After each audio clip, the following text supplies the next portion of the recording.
Hey, before we get too deep into this buffer tank video, I wanted to let you guys know I just finished up my course. It's called How to Build a Rig. Maybe you're ready to get your own equipment, you're ready to join the industry, maybe next year you're laying out your plans, right? If you can't afford a turnkey system from us or another vendor, the next best thing is to literally build it yourself, right? We can provide you with a ton of the parts, everything from hose reels, hose, pumps, all the little fittings, valves, right? All that kind of stuff. But the other thing I can help you with is the knowledge of how to put that stuff together efficiently, where it's going to look good, it's going to make a ton of money, it's going to last you for a long time, right? We've built a ton of this equipment, and the course is exactly that. We're going to walk through plumbing, wiring, setup, material selection, skid versus trailer, all the nuts and bolts, literally the nuts and bolts of assembling a nice quality pressure wash / soft wash piece of equipment. So if you want to grab it, links down below. I'll see you in the course.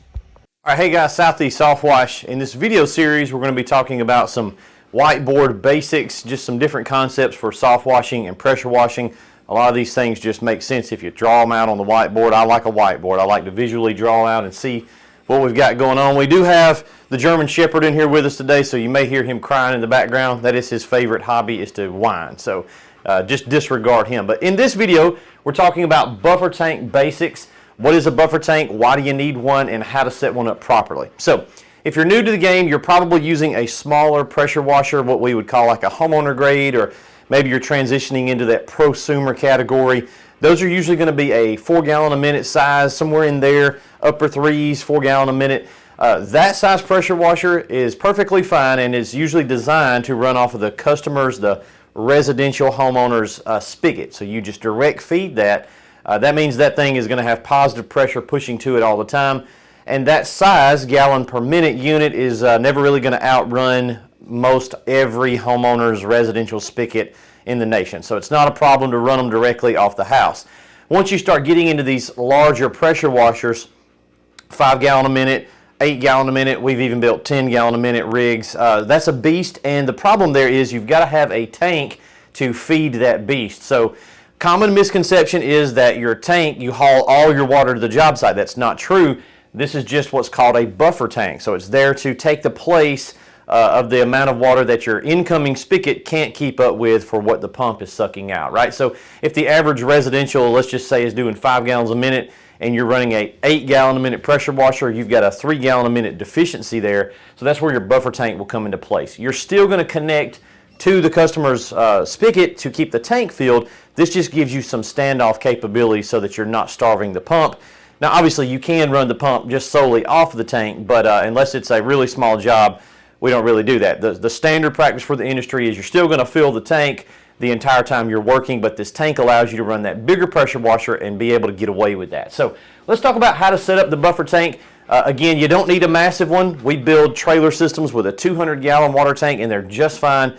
8 gallon a minute, which that is a large tank, but I know there's a lot of guys in the industry that'll use these 400 and 500 gallon monstrosity tanks. Guys, you really don't need that unless you're into some super niche, like garage, parking garage type stuff like that. So if you're watching videos out there and you're seeing these guys with these monster flatbed rigs with these 500 gallon tanks, that is way overkill. 200 gallon, 250 gallon is plenty. Even the square totes that you can buy usually on Facebook Marketplace will work as a good water tank. Now, do not put bleach in them. Okay, this is not a bleach tank. This is for water only. If you use anything bigger than a 100 gallon tank, you're going to be crossing the DOT threshold for bleach. So as long as it's just a water tank, you're okay. Those 275 gallon totes are great because you can usually find them locally, and just make sure whatever was in them prior was not like makeup or anything like that, because that will take you forever to get all that. You'll never really get it all out of the tank. So if you can get a new one or something that had, like, I bought one before that had orange juice in it, rinse it out really good. It makes for a cheap, good cage style buffer tank. I think they look ugly on a rig, but they're cheap and they do work really good. So get you, a 100 gallon tank is perfectly fine for, say, a 5 gallon a minute machine. If you're going to run an 8, we recommend a 200 gallon tank.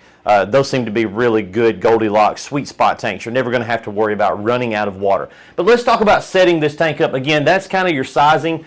Number 2 point here is filtration. So there's a couple options here. You can filter this water in your tank as it's going to your pressure washer here. This would be your feed line. Ideally, you're going to want to filter it as it comes into the tank, right? We want to keep contaminants out of that tank altogether, because this tank may also be feeding our soft wash system, And we don't really put any filtration on that because of flow reasons. You can, but we don't really recommend it. You can put filters here going out to your pressure washer, but every time you put a filter in, you're reducing flow to the unit. We usually still put a filter there, but if you're only going to put a filter in one location, this is a good example.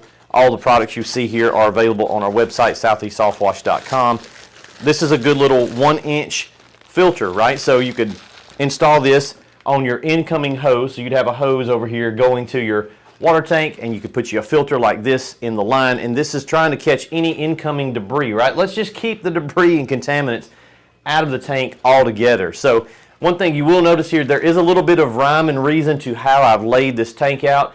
My filter is on one side, which will be my incoming water, right? And the filter and the bulkhead and all that stuff is on that side of the tank. And we'll talk about that a little bit more in a second. So make sure you're keeping contaminants out, especially if you live in a rural area and you guys are running on a lot of wells. You can have a lot of iron and just junk in those spigots. We want to do our absolute best to keep it out of the tank, because if it gets to the pressure washer, it can mess your internals up on the pressure washer, and you got to take that thing apart. It can't even damage them permanently. So filtration is a big deal. Size, filtration. Number 3, bypass. Okay, so when we're using our pressure washer, this would be feeding to the pressure washer, a little imaginary pressure washer here, and our guys over here, our technician, when he's running the pressure wand or the surface cleaner or the ball valve and he is utilizing the pressure washer, that engine is running, it's sending pressurized water out, and everything's right with the world, right? When you let go of that trigger, well, your engine's still running. Where does that water go? It's got to go somewhere. It is the function of your unloader to mechanically detect that change in the system, and it sends it back here through what we call the bypass. So if I were to draw us a little, and my art skills are pretty janky, there's a little cart pressure washer, right? All right, and there's our guy. Let's see, let's get us a guy, and he's got his gun and he's spraying, okay? This would be like a little pull around cart style pressure washer. Well, when he stops spraying, that water has to go somewhere. Now, if you have a really small prosumer grade, it's going to have a little loop hose on it, just a little like 10-inch long loop of hose, and that's your bypass. It's okay to let it run like that for a brief period of time, but if you run it a long period of time like that, it'll overheat the pump. That's why you've always heard, don't let off of the gun and let it continue to run. The way we fix this permanently is we just nix that and we put a longer line back to a bulkhead on the tank, and that is our bypass line. So when you're not surface cleaning, when you're not running the wand, the system automatically goes into bypass mode, and it will just recirculate the water back to the tank, and then it's also pulling water down here at the bottom. So your pump is getting freshly cycled water, cool water, which is going to cool the pump. So the pump can actually run, as long as you set it up like this, it can run until you run out of gas, and it's not going to damage the pump at all. The pump's good to go. This is really how you want to set this up, guys, because you don't want to have to be worried about that, right? If your homeowner comes out and they're talking to you, you have to have a conversation. You got to do something. You want to be able to just let go, let the thing continue to run. It goes into bypass mode. You don't have anything to worry about. There is a little trick here. So this is what we're going to install on this side of the tank. We'd have a bulkhead fitting here. This is your bulkhead fitting. This is a banjo bulkhead. Doesn't matter. You can get bulkheads at Tractor Supply. Home Depot, I think, even carries them. You can get them online. But what we will do is we want to install our incoming water over here, our bulkhead for our bypass somewhere on the opposite side of the tank. Really, it could be on this side as well, but normally the plumbing just works out so it's a clean install over here. So this would be sticking up through the top of the tank, your clear hose. And guys, this doesn't have to be pressure hose. This will just be a low pressure coming back, so you can just use clear braid or any little piece of scrap hose you have that'll fit the fittings. This is not going to be under pressure in that bypass scenario. So low pressure circulation water's coming back here. You could just install this bulkhead and let it shoot straight down into the tank. What we do here at Southeast Softwash is we'll screw another elbow fitting into the bottom of the bulkhead, okay, something like this. We'll install this in the tank. It would be oriented like that. So our water's coming in like this, and it's going to shoot that water across the tank and smack the sidewall. You could angle it a little bit so it hit the inside of the tank and circulated back around. Why do we do that? Well, if we didn't, and we just had the bulkhead installed without this extra barb, like this, that water is going to shoot straight down. If I have a lower level of water, it may actually create some turbulence and some eddies down here at the feed bulkhead down here at the bottom, and that could churn some water into the system, which means my pressure washer pump is going to suck up turbulent water, and we don't want that. That can cause cavitation issues with the pump. So set your bypass system up correctly to shoot the water back across the tank somewhere. Also, keeping a higher level of water can help with that, but you can't always control that during the job site. So if you just put that little trick elbow in there, shoot it across the tank, problem solved, right? Air gap is another thing we want to make sure we have. Some municipalities, they're going to require an air gap in the top of the tank, meaning that your water does not go all the way to the top, because you can then backflow theoretically to the city's water system, and that is a no-no in most municipalities. It's not a problem because the valve, the tank shutoff valve that pretty much everybody in the industry uses, again, you can get one of these on our website. It's called a Hudson valve. It's really not made for what we do with it. Watch out, German Shepherd. This is your little strainer filter that goes in the top here. This is, if you look here, it's a cattle trough feeding valve, but it does work on lots of different things. It's really easy to install. You can get an adapter that will screw from here to the bulkhead. It's just a threaded to threaded reducer or increaser nipple, if you will. And so this will be sticking down on this side, on your incoming side. This will be your fill line, and what this is your automatic shutoff. So as the water level gets up to about here in the tank, it'll shut itself off, and you will have sort of your air gap made into your feeding mechanism. And that's really the way you want to do it, guys. Make sure that you keep a little bit of air gap, especially some of you guys are in, you know, California, New Jersey, places where they're a little more picky about stuff like that. But it is a good, I mean, I get the point of the rule and the code there, because if you got, imagine if this was a tank of bleach water or something else, surfactant stuff, that could potentially backfeed back to the residents and get into the city's water supply. Probably not going to happen, but with an air gap, that gets you away from that. Then it's just a regulatory thing, again, in some places. Not a big deal. We already kind of touched on cavitation there with the way we set up the bypass and the turbulence, but just so you know, cavitation is very bad for this pump.